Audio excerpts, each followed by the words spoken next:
Hi everyone, welcome to day 17 of the 31 Days to Get Organised challenges.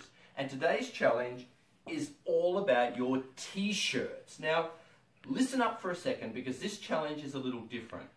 Wherever you stack t-shirts, have a pile of t-shirts, chances are that the lower third are t-shirts that you seldom, if ever, wear, because we wear the same t-shirts over and over, our favourites, launder them and put them on top of a pile. So bring every pile of t-shirts out to a flat surface, careful to keep them in one pile, and then look at the lower third of your t-shirts because chances are these guys are seldom, if ever, worn. Go through them quickly, send those off to donation that you no longer love, and for the rest, put those babies back in a spot of love in your closet. Get to it, let's see how you do.